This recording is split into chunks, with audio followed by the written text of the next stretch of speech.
This is Identity at the Center. If it has anything to do with IAM, this is the go-to podcast. Now your hosts, Jim McDonald and Jeff Steadman. Welcome to the Identity at the Center podcast. I'm Jeff and that's Jim. Hey, Jim. Hey, Jeff. How are you? Oh, not so bad. Yourself? Doing great. I've been thinking about, in advance of this episode, I've been thinking a lot about privacy. I've been thinking about, the privacy statutes within higher education and within healthcare. And it's funny, usually when you start picking at those use cases, a lot of the use case surrounds famous people. You don't want to give out health records for famous people or the class schedules for famous people. And I was wondering, does that apply to you and me doing this podcast? I don't know if it can because I don't ever actually really went to college or higher education. I think I have an economics class to my course or to my credit. So if you're looking for my records or my class schedule, it's going to be pretty light. I don't know about, I don't know. I don't feel like that's something that should be publicly available, but maybe that's just me. Some people may What or may if not it got care. out that you had high cholesterol? Just one look at me, you'd probably already guessed that. Well, anyway, I don't know, but that's what was going through my mind was, the famous people thing and what is the line between famous and not famous. I think on the Identity at the Center podcast, not famous. Decidedly Maybe so. on Netflix or on broadcast television, that would make you famous. So, that would be a momentous achievement if we ended up as a Netflix special, the making of Identity at the Center. And hopefully it's a positive story and not one of those bizarre murder or we try to do our own conference and ends up like Fire Festival or something like that. It would be like Identity at the Center is a joke. Yeah, That's exactly. what it would be called. I did something yesterday, and usually you hit me with something, I'm going to hit you with something. I did something yesterday that I've done in the past and went and watched at a local brewery here in Asheville. I saw UFC, not the UFC that you're thinking of, but a wrestling kind of thing, obviously for show.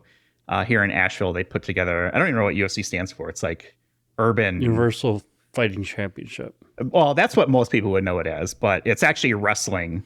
And it's like a local Asheville, North Carolina type thing. And we went, and my wife and I went, got tickets, paid $10 to go watch a bunch of people have a good time in a ring set up inside of a brewery.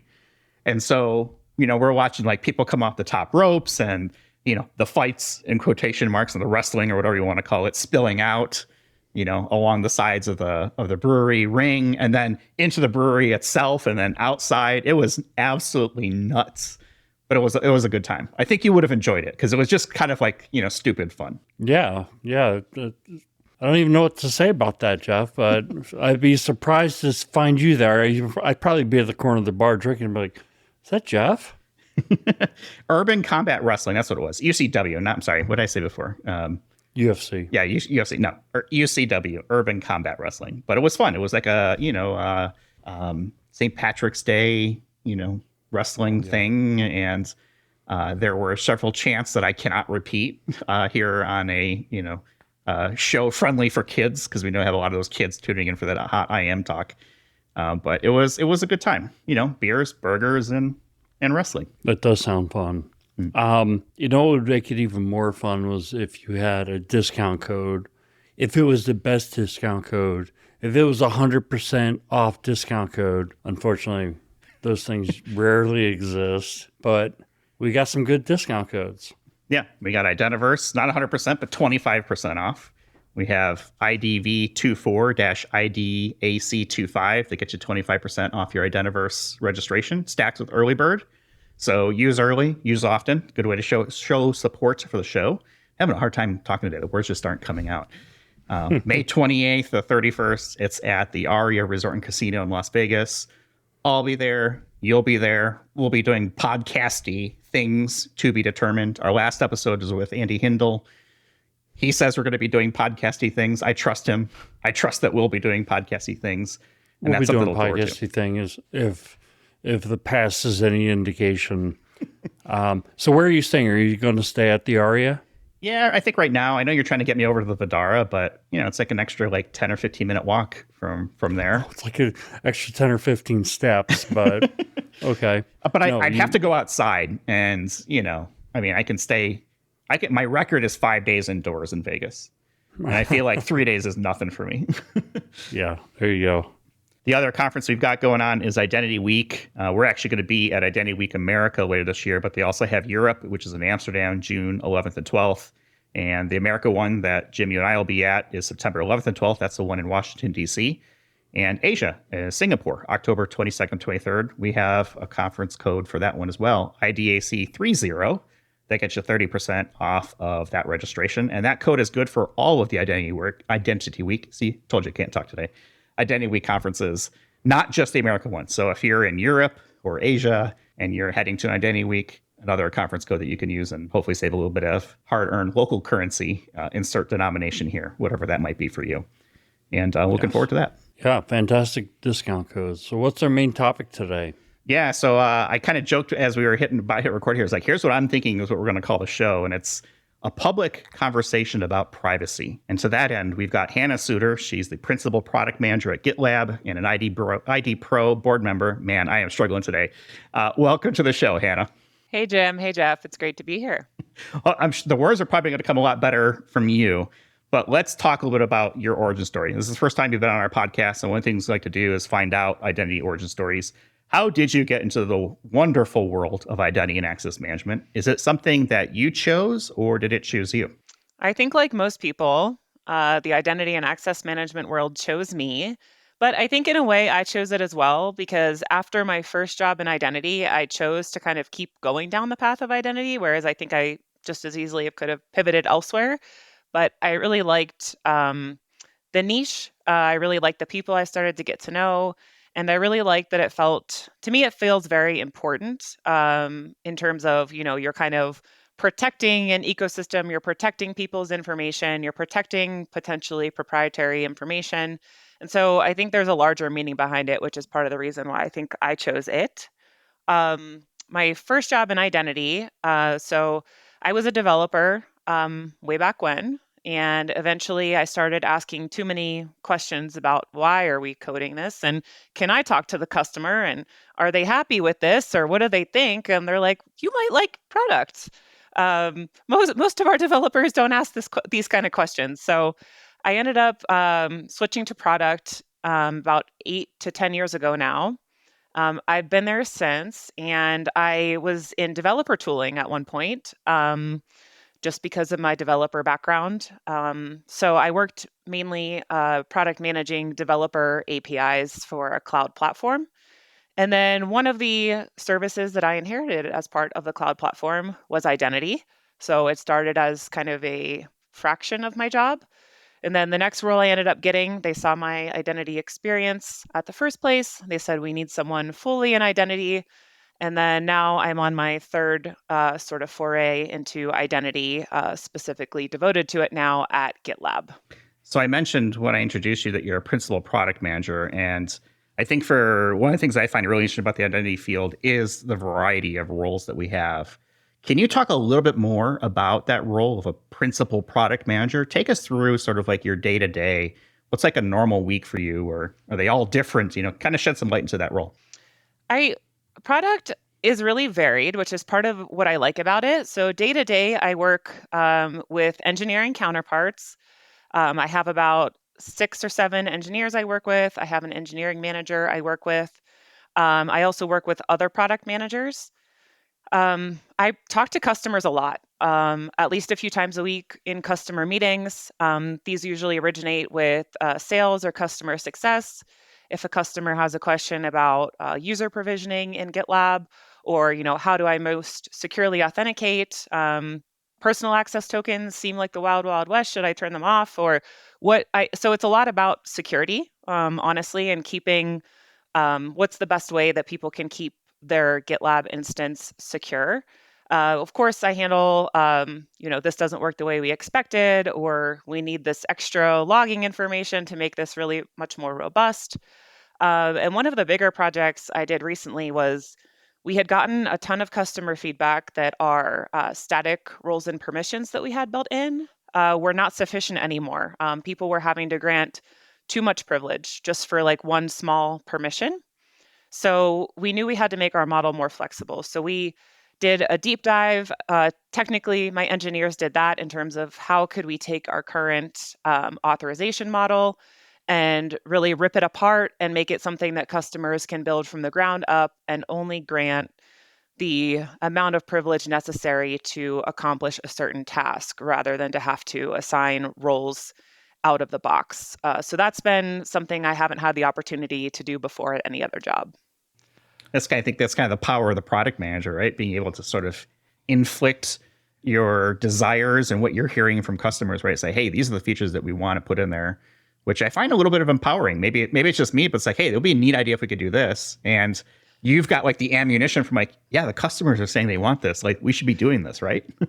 Yeah, it's about customer interest and then, also revenue, right? That's a powerful story to be able to tell. If there's perhaps a identity or authentication related feature, we can tier to a more expensive tier of our product and try to get more revenue in the door. That's really powerful. The security and compliance use cases usually tell a powerful story. But the one thing about being in product is that, my engineers are my peers. I'm not their manager in any shape or form. So you do have to get their buy-in. And what I always tell them too is, I want you to push back on me. It's like my least favorite teams that I've worked with are ones that just take whatever I say and go execute. I'm like, no, I want your pushback. If there's something that is going to take a really long time and it's a ton of effort, maybe it only delivers, 5% of what we need, I'm open to skipping that, So I really like engineering teams and the collaboration that goes on with a strong team of engineers. I also introduced you as a member, actually a board member of IDPro.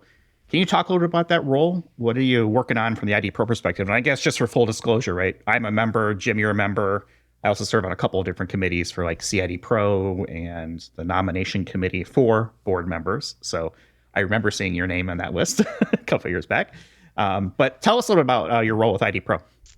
Yeah, so being on the board of IDPro has truly been an honor. I never thought that board member would be, on my resume.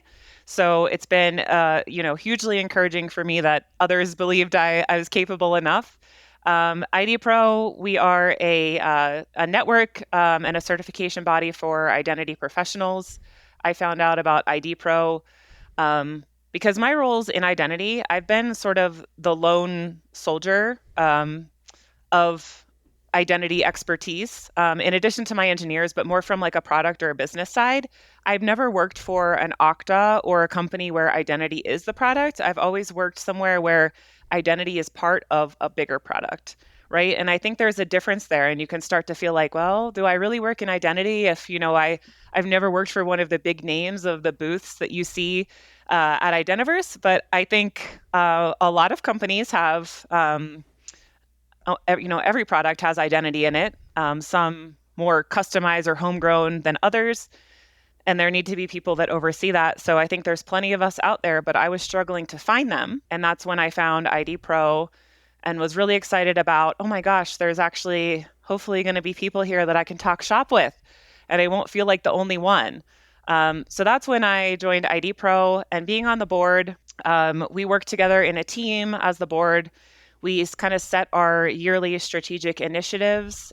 We kind of decide, this is who we are. This is our value proposition. Here's what we want to provide to our members to make sure they're getting benefits out of their membership.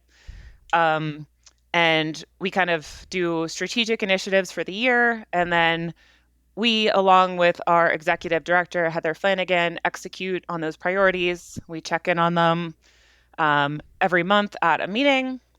And one of the things I'm excited about that we've done so far this year is, I think a huge part of our value prop is our Slack.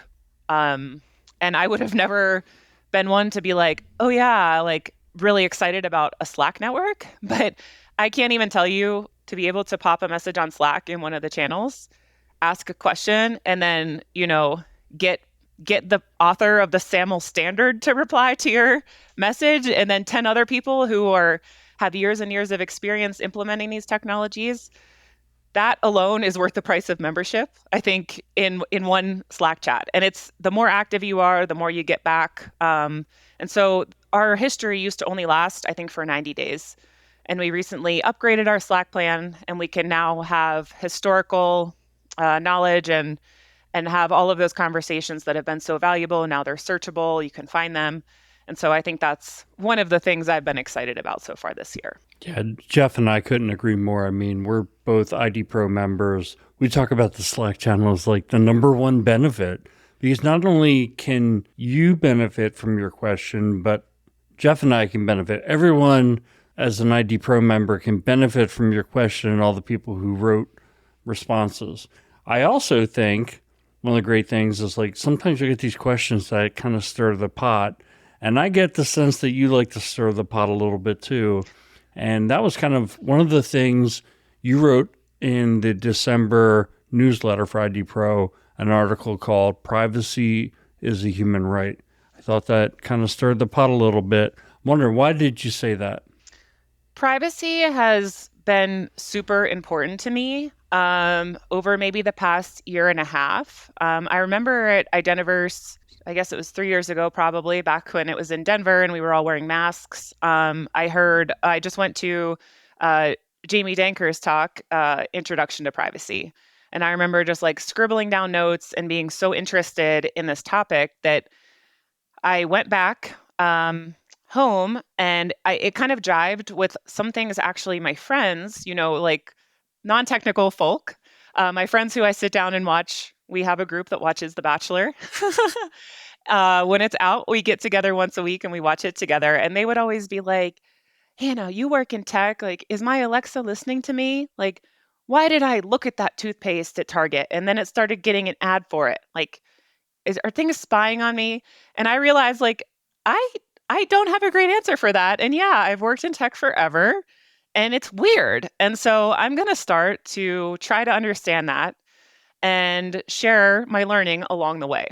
So that's really how my interest in privacy came about in terms of sharing it with others. I wanted to do a very low barrier way to share. So I started an Instagram account. But yeah, so my interest in privacy has blossomed over the past year and a half or so, leading me to write that article because I do think identity and privacy are interlinked at this point in our journey as a species that lives a lot of their lives online. So I was really excited to write that. Yeah. And I think my whole point on like questions that kind of stir the pot is more that different people can end up on different sides of that issue or find themselves. And I'm going to bring up a topic that I think is one of these topics, but I think it's okay. I think it benefits us all to have those conversations, hear both sides of the argument, and then figure out which one we align with. As I know this next question that I have for you is something that not everybody agrees on. Maybe not everybody has formulated an opinion on, but I mean, we hear about, the internet was created without an identity layer, and that was the big mistake. So it's kind of like, well, had there been an identity layer in the internet, all of our problems would be solved.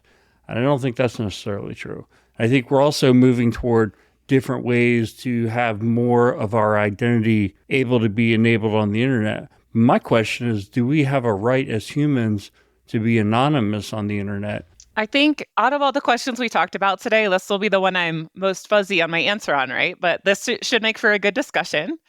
I think I would lean more towards your right to have anonymity on the internet than I would on, every single thing should be tied back to your identity. I think that people are fooling themselves, quite frankly, if they think they can be anonymous on the internet.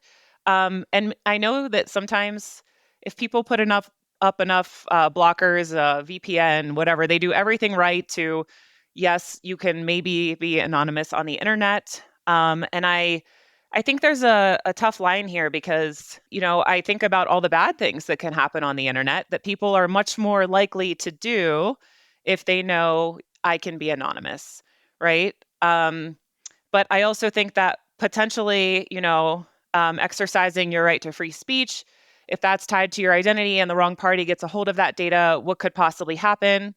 I really do worry about if everything is tied to this is Hannah, which a lot of it is, right? Even like what we watch on our smart TVs, they know it's me. Um, I worry a lot about the fact that our worlds are so influenced by what we see, the ads we see, the order things are shown in, the news articles were shown. Everything is influenced by like, here's what we think Hannah wants to see, here's what we think she's going to click on.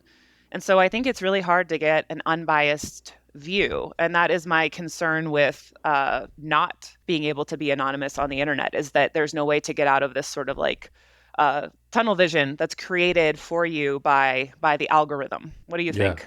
Well, tremendous point. Let me kick it to Jeff first. It's like anything else. It's a tool, and there are good and bad when it comes to anonymity and privacy and being able to attribute things to people. I don't have the answer, that's for sure. I mean, I'm I cannot talk today, man. Context switching all the time. Things that I want to be private, things that I don't care, and things that I can't be private about because they're required by law. I have a driver's license, or I have to pay a bill, or I have to do X, Y, Z, right? Whatever it may be. I think having the option to toggle that flag is important. I don't know who controls that flag, though, because I don't think it's something that can be in the hands of the user 100% of the time, the same way that it can't be in the hands of the service 100% of the time.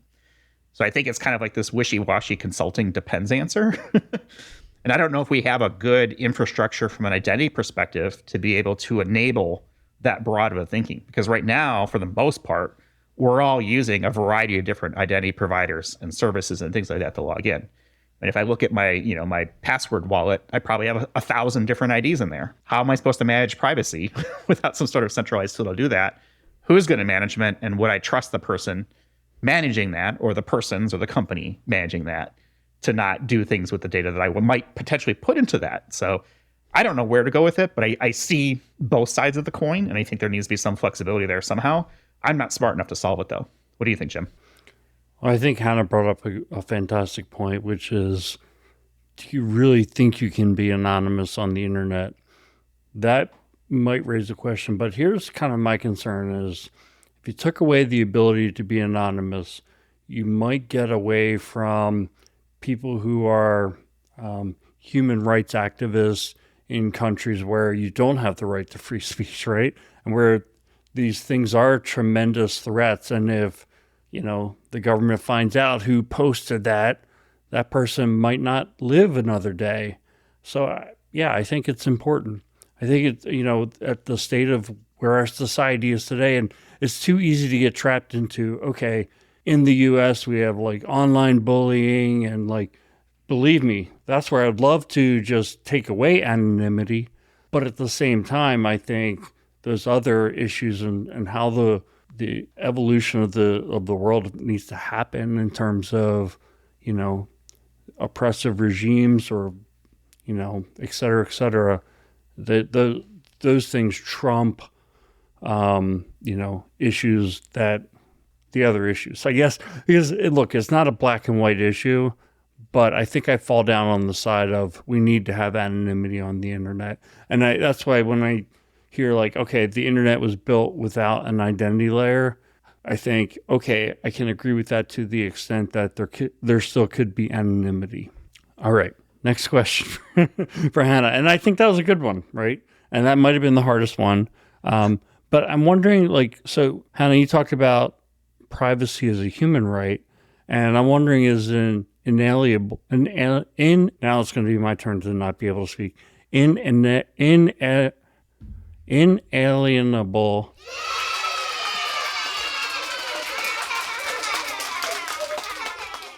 Right. In other words, like a God-given right, or is it based on or depend on where you happen to be, or where you live, or where you're from? So in other words, like, is it a human right in the United States, but if you're in North Korea, you don't have that human right? Well, I think that's certainly the way it is right now. I mean, I don't even think that we don't have any, legislation here in the US that does make privacy a human right. That's why I felt like, worldwide, this is still just very much in its infancy. And that's why I wanted to bring it up in the article I wrote. In my opinion, it is an inalienable right. It should not be available to certain people. I've seen a trending towards, well, we're going to, if you want to use a certain social media platform and you want to use it with more privacy controls, then you're going to have to pay a certain amount a month. And then anyone who can't afford it gets, their data, taken away and sold to brokers. And I don't think that's right either. I don't think it should be something that only people with a certain financial privilege can afford. So I feel pretty strongly on this one that it should be an inalienable right. I just think that we're far away from that. What do you think, Jeff? Again, depends. I think, are we saying that you don't have the right to privacy as a consumer or as an enterprise worker, or in what context? I would say, again, it's not black and white. Some contexts, I do not have that right. I need to be, accountable for whatever actions I take. And there are other situations where, I can't or I shouldn't be, to preserve physical security or emotional or mental security, right? Things like that. I don't even know. I don't know how to answer the question, because I think it's against that context switching. And Hannah, you keep throwing me for a loop here. It's like, okay, well, I agree with that. I don't agree with that. So, well, wait a second. Which context are we talking about here? How do we even think about something like this where, we're very fortunate. The three of us live in the United States and we're able to have a certain amount of free speech. Not every person has that benefit or that luxury. And that has varying degrees of repercussions depending where you're at in the world.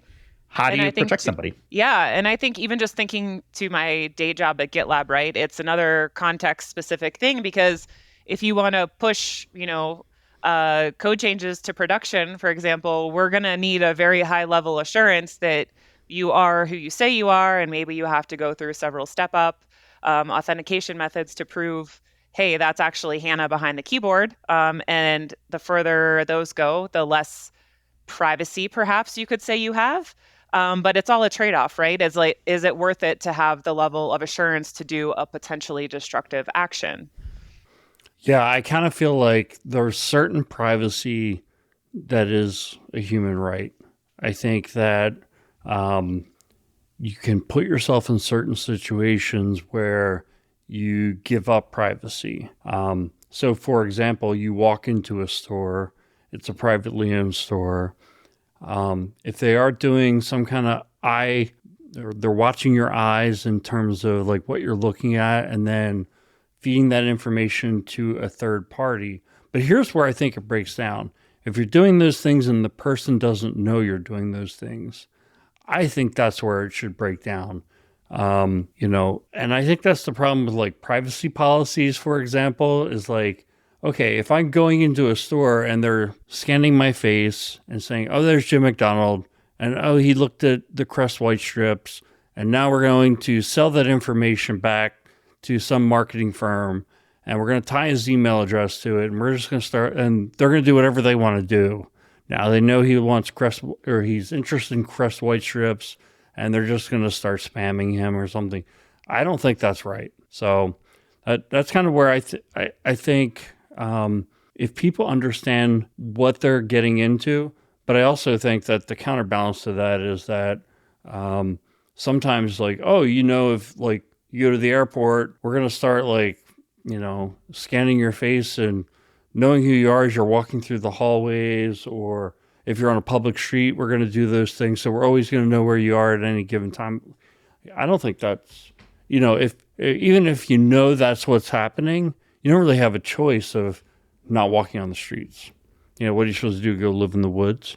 So. Yeah, exactly. And that's one of the things, as I've been sort of talking about privacy in public, that I've tried to be very clear on, is that it's not all or nothing, right? Just because you can share your photos on Facebook, right? But just understand what the implications of that are.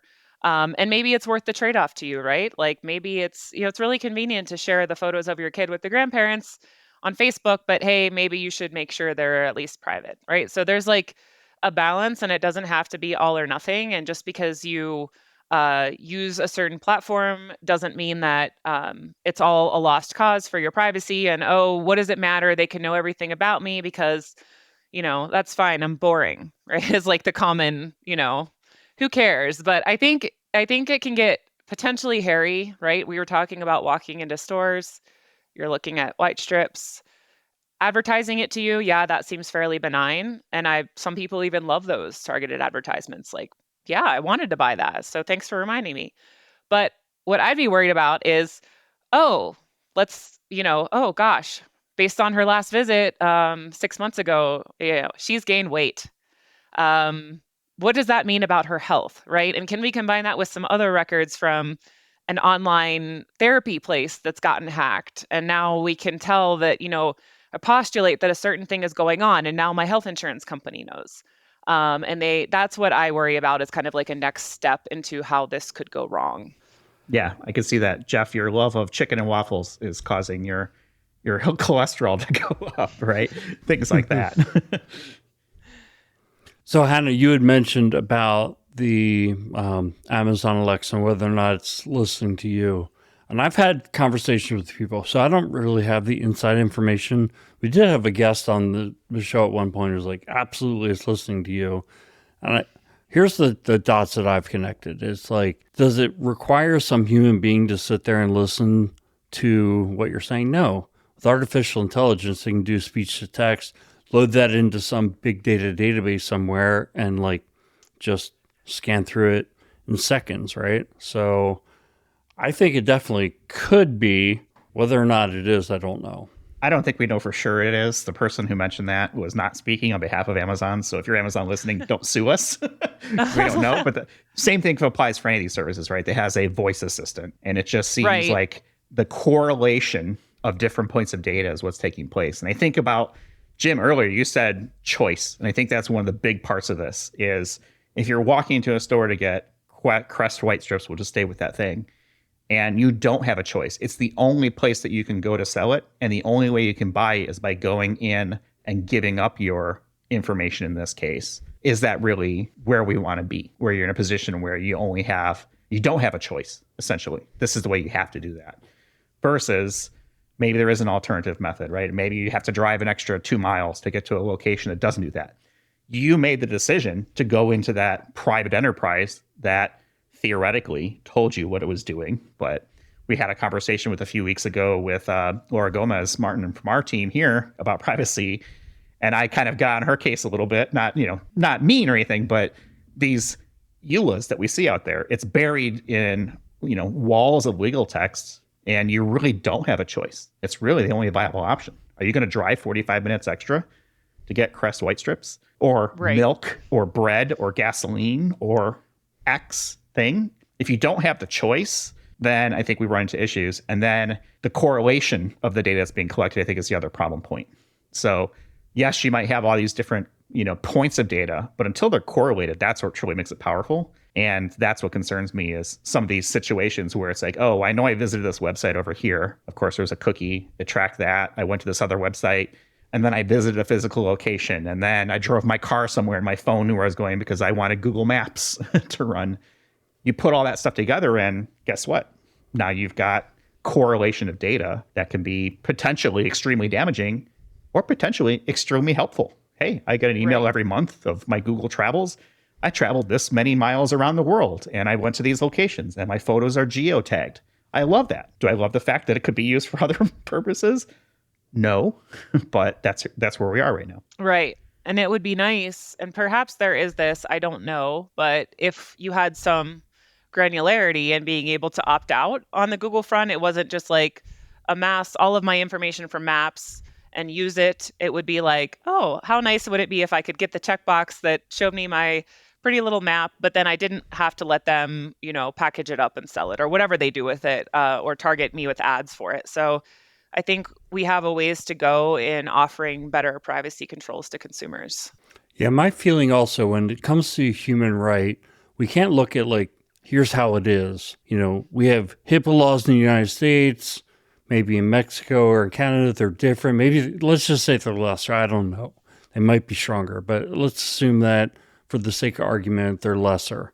I think when we talk about a human right, we should be talking about the way it should be, right? And when we use Crest white strips as the example, it's kind of an innocuous example. But if you were to go and get some kind of medical procedure done, or you're buying like birth control or something that it's just nobody else's business, right? And you don't want that information to become public, or you don't want some insurance company to use it to say, oh, we're going to deny you insurance because you had this procedure, you have a shorter lifespan, or you have some kind of disease. Or here's another example. You get your DNA worked up, right? And you want to know for yourself, okay, am I more likely to catch these diseases or whatever? You don't want that information to become public. You don't want that information to be sold.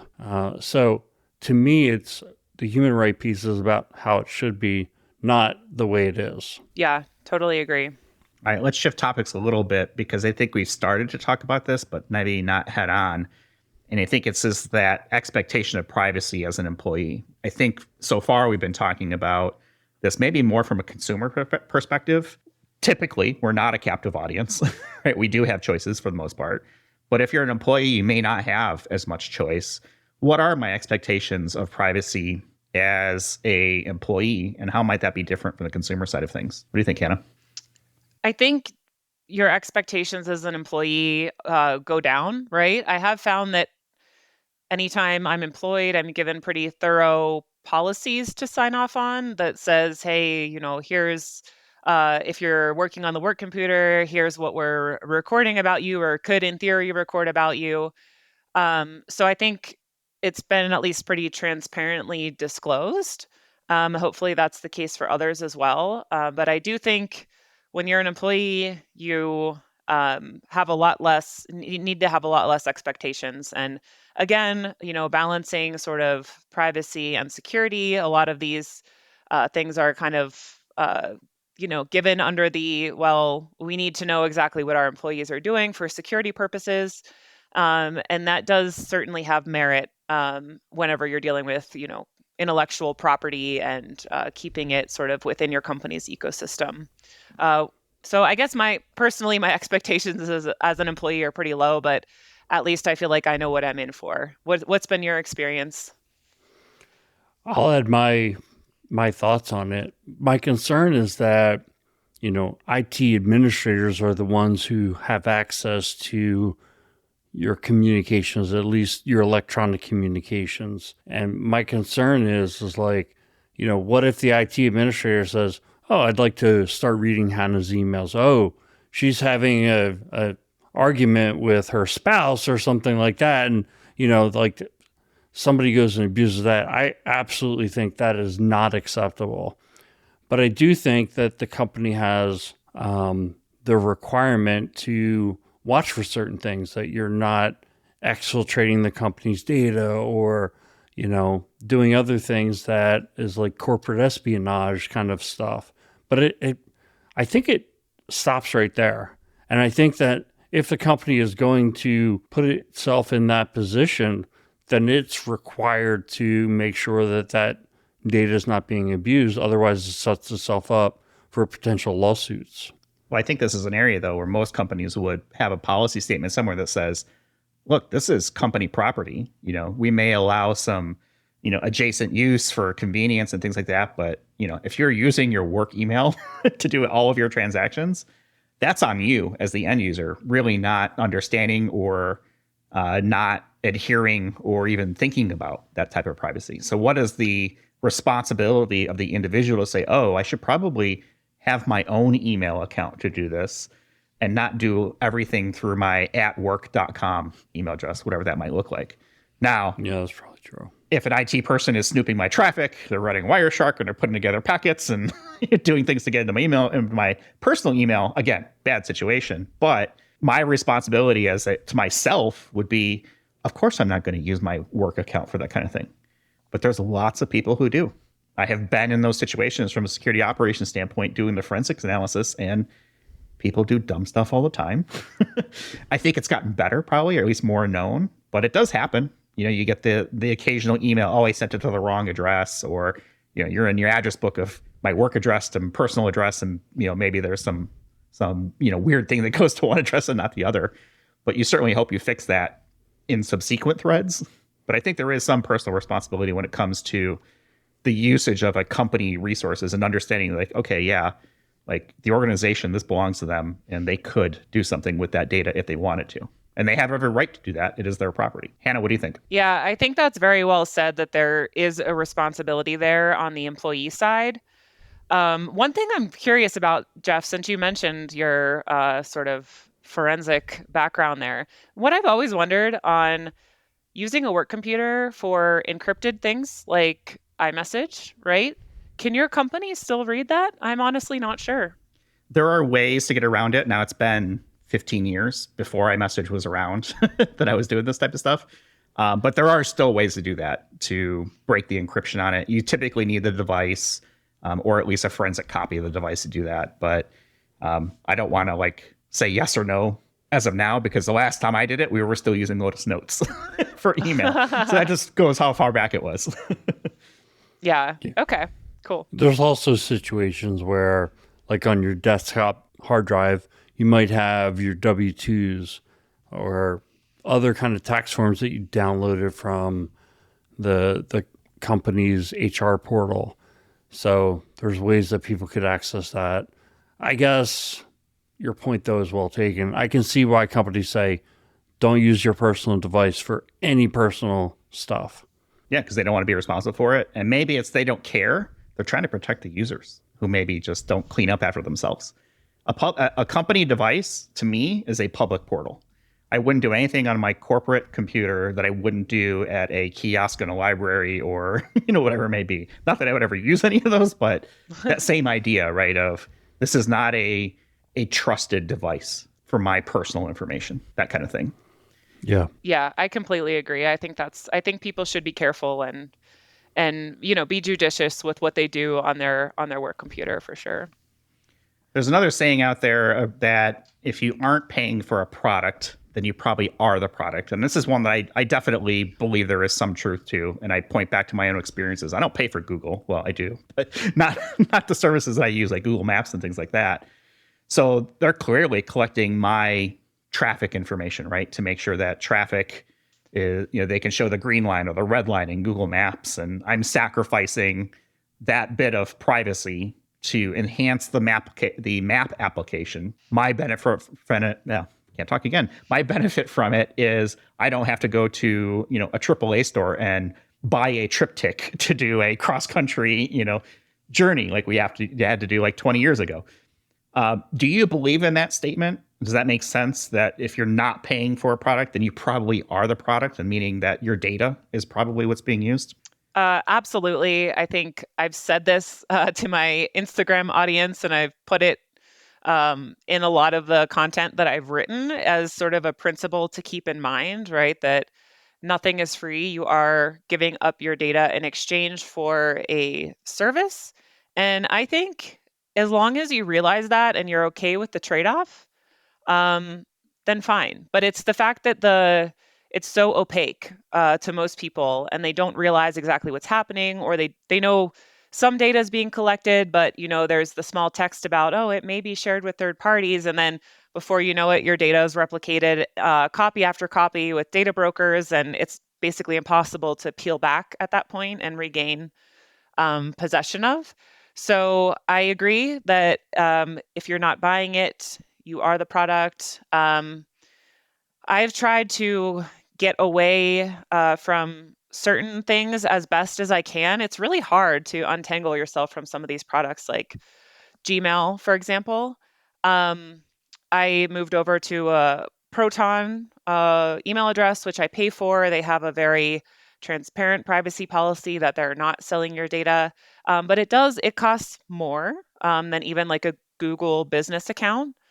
And you have the pain of like, most people don't know me at that email address. So can I ever actually get rid of my 10-year-old Gmail? Probably not. So it's a very powerful, sticky thing. And I don't want to act like it's, easy. Oh, just switch to all the, privacy products, because again, you have financial barriers. There's usability barriers. I'm not familiar with those. for example, I use Google Photos, right? I know they're scanning everything about those photos. If I take a picture in the kitchen, they probably know what's in my pantry door that's open, right? But I'm willing to live with that because it's easy to use. It's easy for me to share things on there. So I think as long as you're understanding the trade-offs, I think it is what it is, and you're definitely the product, and maybe that's okay. Yeah, I mean, I think understanding that trade-off is probably the most important thing. I'm a Google Photos person myself, right? And I'm looking at my Google Chromecast with Google TV, which is a terrible name for a product, by the way, Google, if you're listening. And I have an album that is my dog photos, and every time I pick a picture of one of my dogs, it's using its Google Magic to add it automatically to my photo album, and it just magically appears on my TV, which I think is great. My wife and I love that. Yes. Yeah. See, it's not all bad. Jim, I know that you've had some concerns, or maybe some questions is probably a better way to put it, around pictures and those getting uploaded and becoming property. I want to ask you about this and kind of maybe get Hannah's take on this, but we just talked about Google Photos, right? You're uploading pictures and you're doing something about that. And I think this concept of all uploaded pictures become the property of that company is a real problem I have with that. Unless it's very clearly stated, I'm probably not going to use that platform. Where do you see that most often? Is that something you've come across? What are your thoughts on that? Because I'd love to hear Hannah's comments after that. I heard this in the early Facebook days, so I'm not even sure if it was ever true then or if it's still true now. But my understanding back in the day was that you agree as part of the end user license agreement that any photos you upload become the property of Facebook, or, via Instagram, the property of, I guess, Meta is the right term. Now, my concern is then, okay, where might those pictures show up? And if they're pictures of like you and your family, or pictures of you and whoever, could they show up and at some point you don't want them to be on the homepage of Facebook? Now, I think that Meta's probably smarter than just to take one of Hannah's pictures from her Instagram profile and throw it on the Instagram.com website. But I don't know. I don't know if that's true. Well, I think the language that I typically see is transferable, sub-licensable, royalty-free, worldwide license, all this, legal gobbledygook where it's, okay, I uploaded a picture of one of my dogs, and I'll just use Google for that example. I don't know if they're doing this or not, but I uploaded a picture, and part of that service says, okay, I have one of these things. Can they make a copy of that picture and then do what they want with it? Who owns the copy of the original? I don't know. And Could they sell it to somebody? Maybe, but I agreed to that when I took advantage of, having a dynamic photo album with my dogs in it. Right. I've got cute dogs. I mean, I hope I get a little bit of kickback from Google if that happens, but but I think that's the issue, right? It's a copy of the original. It's not, we didn't use the original. We used a copy of it. Does that make any difference? What if they sold pictures of you and your wife and millions of other people to a retailer, and then they used AI technology to do facial recognition? Now you walk into that retailer and they know all this stuff about you. Or they say, oh, well, now Jeff was looking at the Crest White strips, and they start pushing those ads to your profile. Yeah, they use this podcast. They heard us talking about it. That's part of the training data. Who owns the podcast, Jeff? Is it really you and me, or is it actually each podcast platform? The people own it. This is a podcast for the people, by the people. Come on, man. That's the right answer. I'm with you, man. Well, and I think back to what I said earlier, right, is that it's the images, and then even if they're not selling the images, they're probably inferring attributes, right, or things in our images about us. And then these huge data profiles are built up by the data brokers, who then, package this information and sell it. And then I think, like I said at the beginning, like the fact that perhaps when I try to go look at the news and try to get an understanding of what's going on in the world, and I'm seeing some version of it that is different because they think, oh, this is the version Hannah will interact with, right? But my friend opens the computer and says, what's going on in the world? And they might get a completely different sense of what's going on because the output is all influenced by the data that they had about us. So that's one thing I think is unique to sort of the past 5 to 10 years in terms of how tailored our experiences are that we may not even realize it. So I think you bring up a really interesting point, because I feel like we're going into an election cycle here in the US, right? And it's pretty clear that there are red states, blue states, and purple states. And I do find it interesting to say, okay, well, if someone leans towards these specific sites or whatever, could that data be manipulated to show me things that would put me either for or against, right, those situations? I do think that's interesting idea of, maybe this is an AI thing, I don't know, but people are constantly trying to tailor their marketing, right? I mean, we use this for the podcast as well, as like, hey, how do we get content that people want to listen to or watch or whatever it may be, and we're just a stupid little podcast about identity.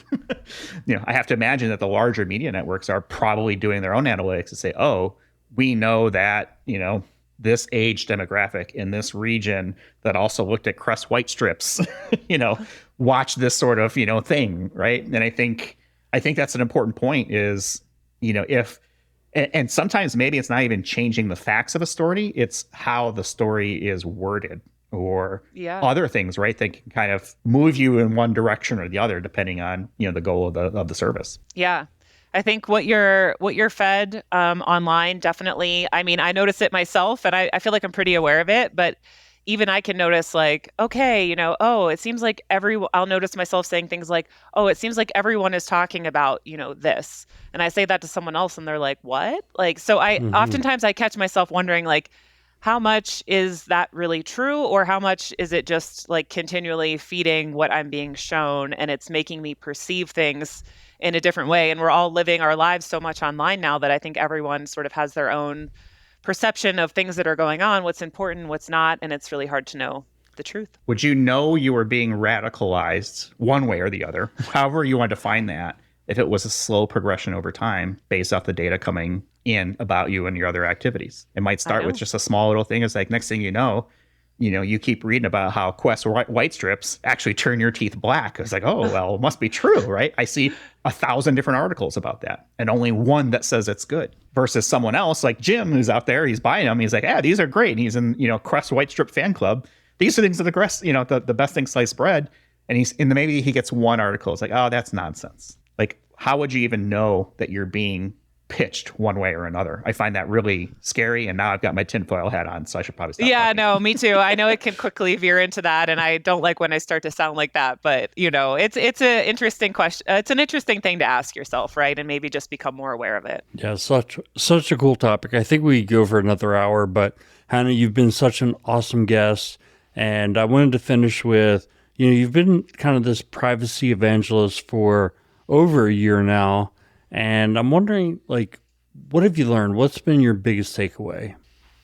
I think my biggest takeaway on privacy evangelism is that people care about the human side of it. They don't care about a specific technology. Like, all of my most engaging and sticky things that I've done were like videos, little reels of me doing things like, this is what, like, I logged in without a password, and it's like, I'm looking at me and then I flip the camera around and I touch my YubiKey, right? That was so popular. I don't know why, but I think talking about, FIDO and talking about YubiKey didn't connect nearly as much as seeing a person not have to put in a password and just touch something, and now they're logged in. And that's what really drives the point home. I did another post where I took a photo of my Christmas tree and I said, if I posted this photo of my Christmas tree online, what would I be giving away about myself? And then I put a little tag that went over each ornament, and it was like, my favorite vacation spot, how many people are in my family, the ages of people in my family, like one of my favorite foods. It's like all the different things you can potentially be showing about yourself just in an innocent seeming picture. So I think taking things out of like digital and technology and putting them into humanity and, just everyday objects around the house and framing privacy that way seems to have resonated the most with people. That's a great experiment, being able to like use those tracking tags, right, and pixels the opposite way, because I think maybe people are familiar with it, but maybe not. But you open an email or whatever website, there's usually a tracking pixel somewhere in it that is tracking what you're doing. It's just a little pixel. You would never note it. It's white on white background probably, or black on black background. And yeah, that data gets correlated stored first somewhere and then correlated back to something about you. Yes. So when you're answering those secret questions, right, it's like, okay, either use the truth or make sure you remember your lie, whatever that is, right? Yep, exactly. All right. Well, I feel like we got pretty heavy here, but I really enjoyed the conversation. I want to lighten up the mood as we kind of wrap things up. We'll end on a lighter note. I've actually got two. One's from Jim, one's from me. Jim, I'm going to go first because I think yours is more fun, maybe, than mine. But Hannah, question for you. What's the most unexpected thing that we would find if we looked at your music playlist right now, whether you're using Apple Music, Spotify, or something else? Like, what's the most surprising thing where it's like, oh, that's not Hannah. Hannah's changed.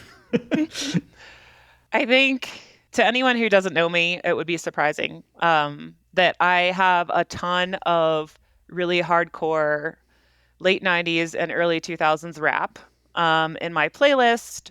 Super hardcore. I still really like rap and hip hop. But, back then it was just super hardcore rapping. And I still love that music to work out to. And I think most people would probably be surprised by that at first. All right, give me some artists. So you're talking about late 90s, 2000s, early 2000s? Because I'm in that same range too. Okay, yeah. Snoop Dogg, Eminem, Dr. Dre, the old Lil Wayne. All things like that. Kid Cudi, Chameleonaire, Nelly. Oh yeah, I could go on and on. Thinking back to my CDs in the CD player of Nelly. I can get behind that. That's not bad. Jim, how about yourself? Because I feel like it's all country music, and I'm hopeful that there will be something good in there. There's lots of good country music in there. There's lots of good old classic rock, new rock, medium rock, like like the what do you call that? Grunge rock. Mm-hmm. But here's one that's going to stand out: the Ambient Zone, Just Music. Cafe Volume 4, and the song is called Weightless by Marconi Union. And it's just one of those like new age kind of like sounds with no vocals, and you just play it and just like when you want to meditate, and it puts you into a meditative state. And I love it. I use it just for that very purpose, but I have a few songs like that, but I think everybody should check that out if they need some way to relax and get into that zone. I use that for focus because I can't, read and write while also listening to someone sing or talk. So I need the ones without lyrics as well I use it for focus though when I really need to do something and concentrate. What about you, Jeff? Man, I am all over the place when it comes to music. I'm trying to think of something that'll be shocking. I mean, I listen to a lot of rock. I like EDM, even though I can't dance for crap. I think part of that is EDM too. Is like instrumental, like dance music.